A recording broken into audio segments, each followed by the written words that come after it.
पहली शताब्दी ईसा पूर्व। पाटलिपुत्र का महान दरबार अब पहले जैसा शक्तिशाली नहीं रहा था। शुंग वंश कमजोर हो चुका था और राज्य का अंतिम शासक विलासिता में डूबा हुआ था। दरबार में एक व्यक्ति सब कुछ ध्यान से देख रहा था। वह था बुद्धिमान और महत्वाकांक्षी मंत्री वासुदेव कण्व। उसे समझ आ चुका था, यदि सत्ता नहीं बदली तो शुंग का पतन निश्चित है। 73 ईसा पूर्व। एक रात इतिहास बदल गया। राजा देवभूति को हटाया गया और वसुदेव ने स्वयं सिंहासन संभाल लिया। कण्व वंश का जन्म हो चुका था। पाटलिपुत्र में फिर से शंखनाद हुआ। ब्राह्मण मंत्रोच्चार कर रहे थे और वसुदेव कण्व को राजमुकुट पहनाया गया। लेकिन भारत बदल रहा था।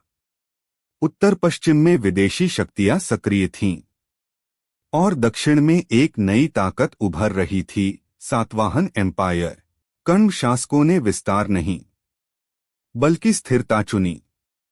उन्होंने कर व्यवस्था सुधारी, प्रशासन को मजबूत किया और मगध को बिखरने से बचाया। वसुदेव के बाद भूमिमित्र, फिर नारायण और सुशर्मा। शासन चलता रहा, लेकिन चुनौतियां बढ़ती रहीं। 28 ईसा पूर्व। दक्षिण की शक्ति उत्तर तक पहुंच चुकी थी। सातवाहनों ने आक्रमण किया और कण्व वंश इतिहास का हिस्सा बन गया। सिर्फ 45 वर्षों का शासन, लेकिन इतिहास की धारा को जोड़े रखने के लिए इतना ही काफी था। कण्व वंश एक छोटा साम्राज्य, लेकिन भारतीय इतिहास की एक महत्वपूर्ण कड़ी।